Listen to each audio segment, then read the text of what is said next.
Welcome to the 2022 Free Soil Arts Collective season announcement. My name is Krista Brown, my pronouns are she, her, and I'm the founder and artistic director of the Free Soil Arts Collective. Welcome! Today, we have in store sneak peeks of what we have coming up this season, words from our supporters, our artists, and a little insight into how you can get involved in making this season great. Now, I could talk to you all day about the incredible work that we've done, but I'd rather show you. Take a look at our work and what we've done in 2021.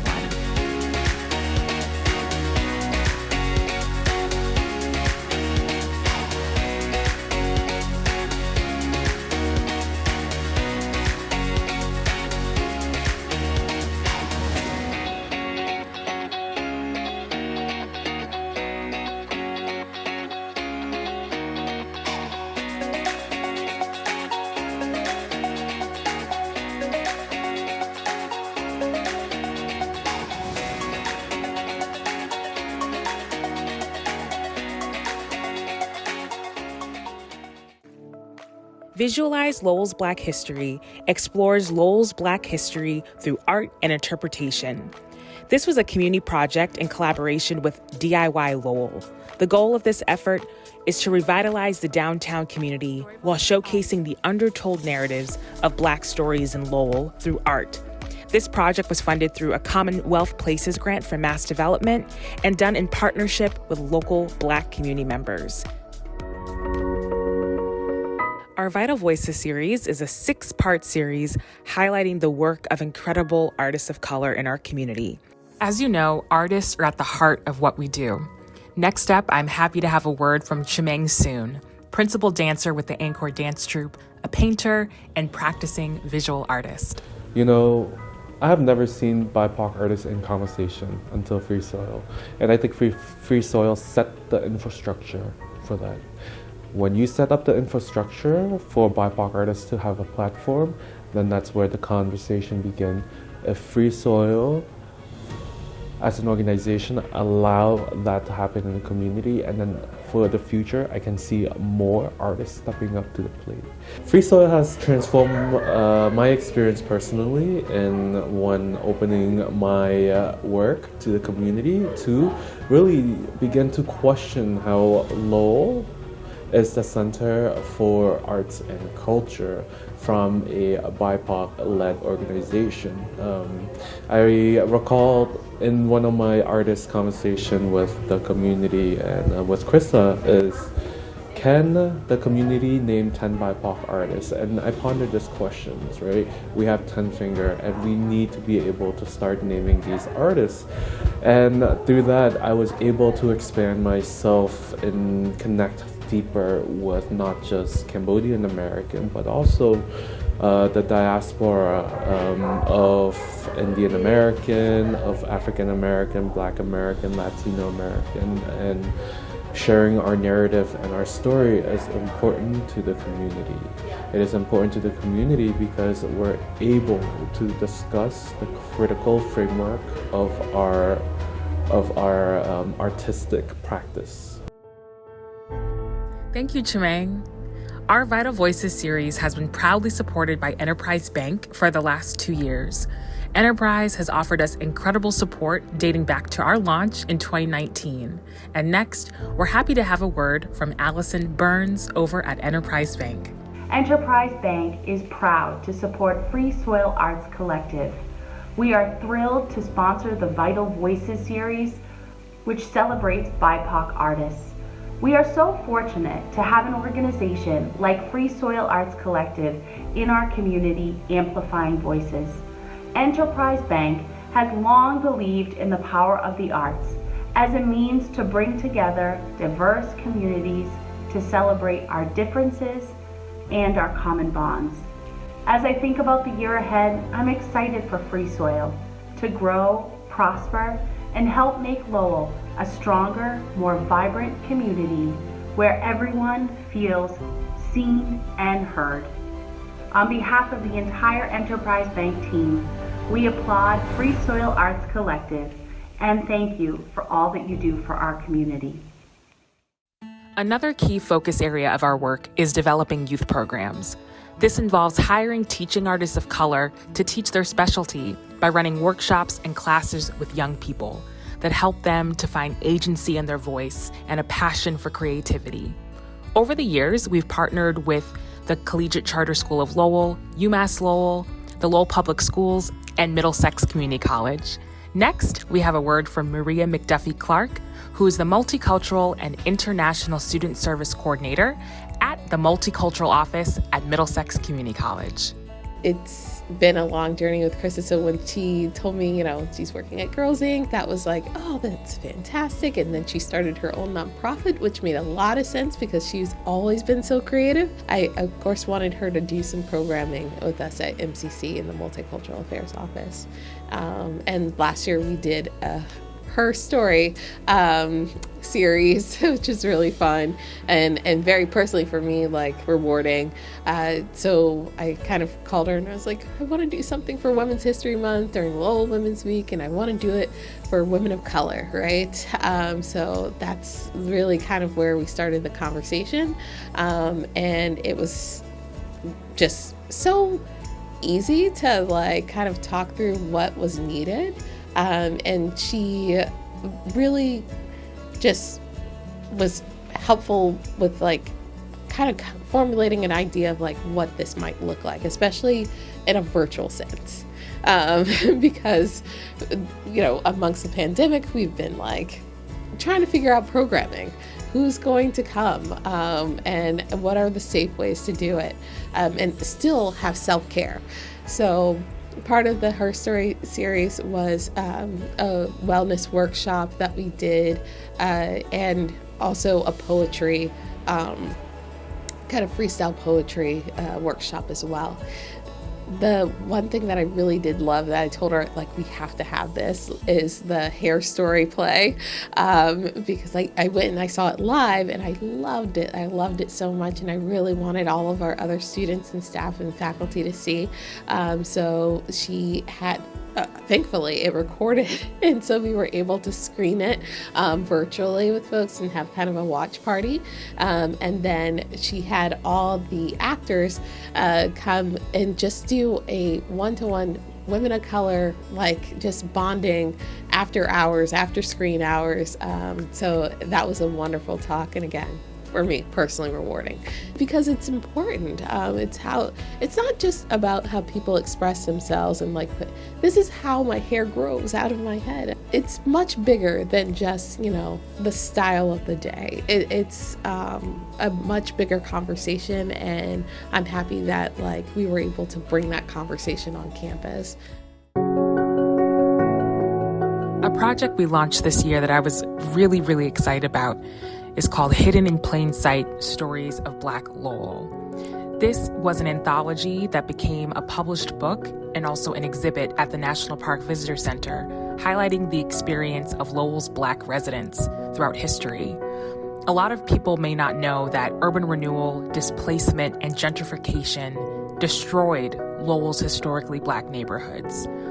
Today, we say that the city's Black residents live in many neighborhoods, preserving and contributing to the strength and vibrancy of Lowell. This book, which highlights 27 storytellers, has given us an opportunity to reflect both on the history and current reality of Lowell's Black residents, and came just out of a lack of representation in the history that we see in this place. As much as we highlight the mill girl experience, the immigrant experience, we believe that the Black experience should be told in tandem. It is such a rich part of this community. Oral storytelling is a key part of the Black African American experience. If we don't tell our stories, how will people know what our lives were like here? How will people know what they can aspire to? The leaders that were here, the community groups, the organizations. We tell our stories to remind ourselves of the truth, to give us something to hold on to when times are hard.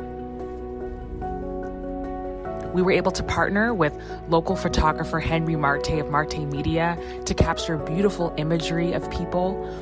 And we were also able to partner with the Lowell National Park on gaining historical research and access to what life was like and what life is today for Lowell's Black residents.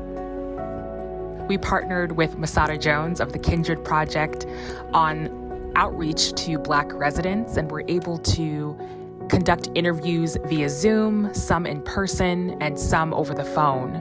A huge thank you to Masada for her efforts in helping us connect with some of Lowell's Black residents.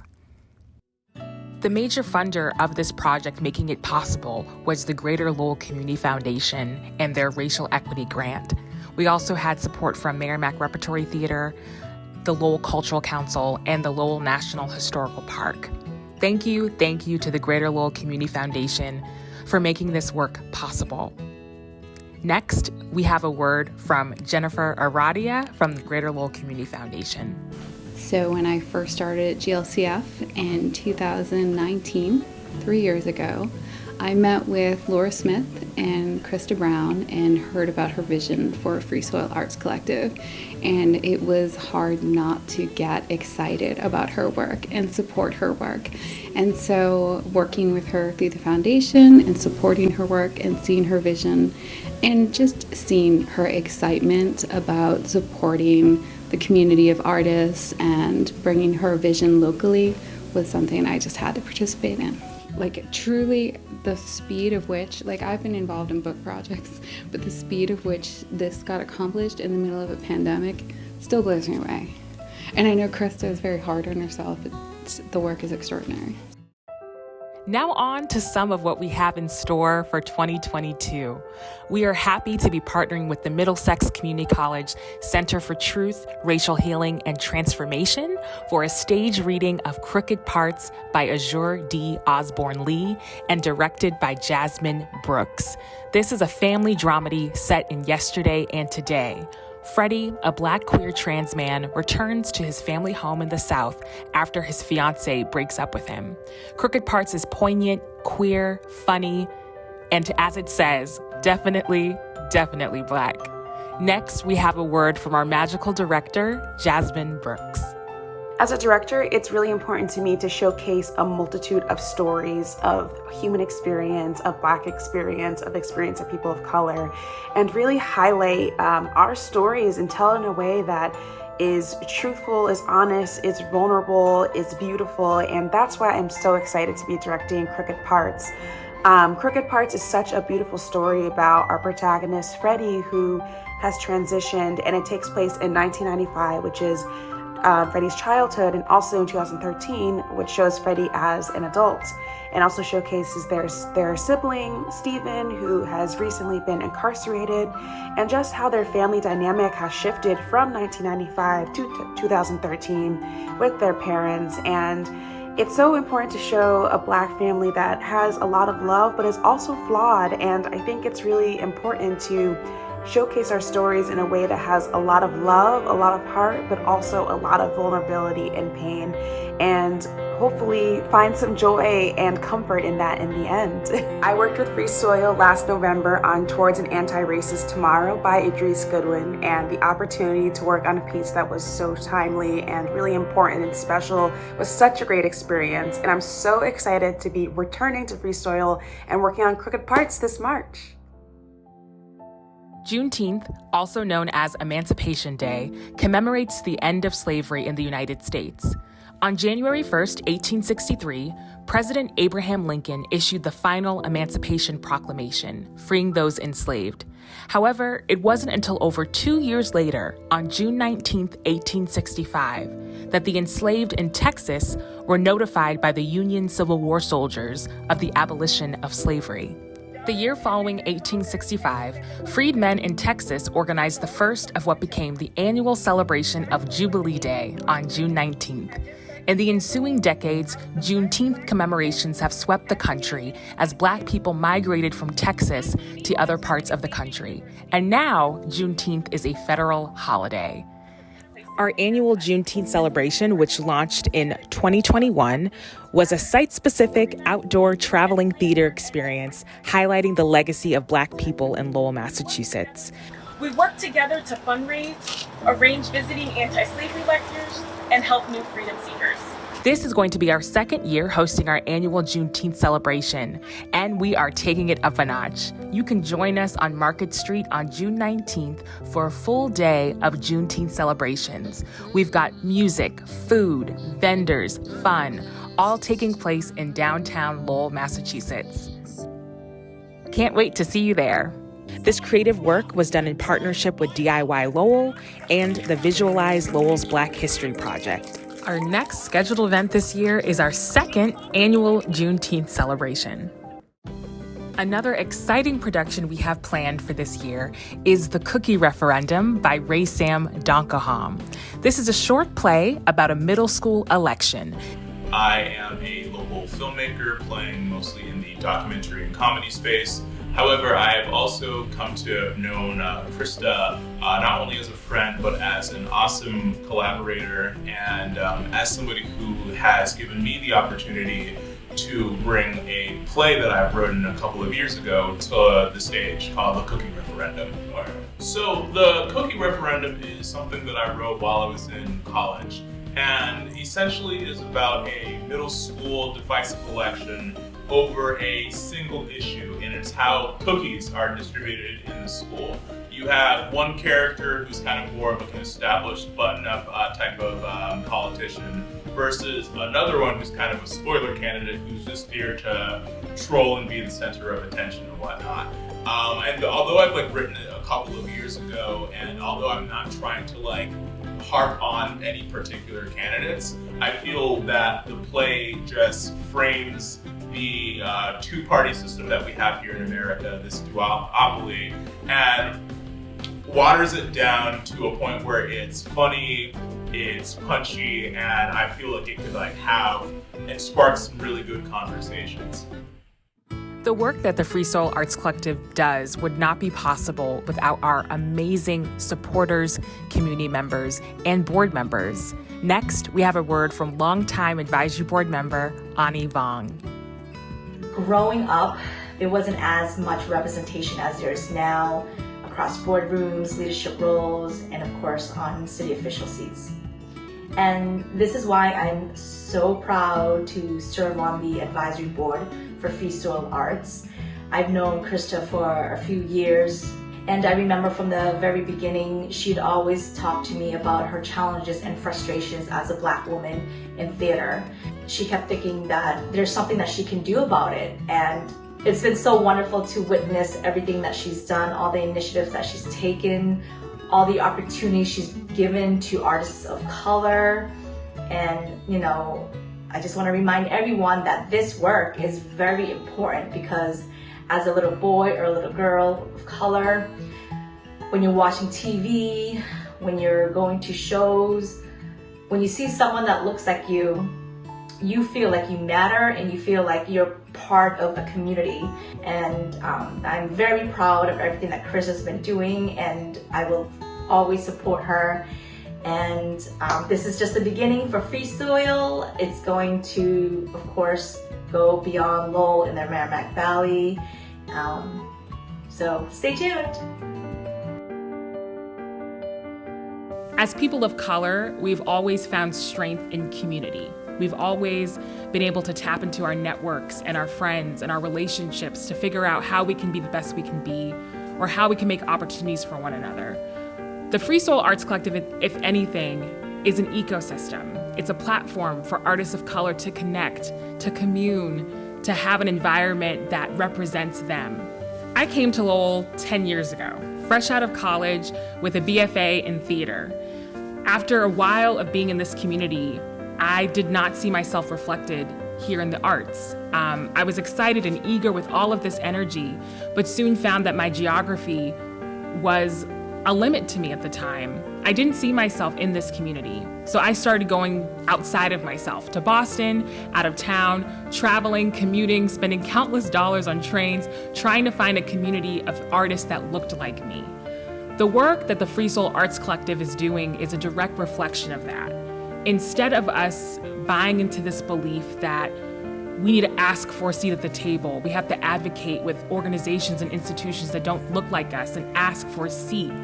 We can craft our own table. We have that power. And as a Black woman and as a woman of color, this strength, I believe, is ingrained in all of us. And I believe that together we can do much, much more than we ever can alone. And that's why we are a collective.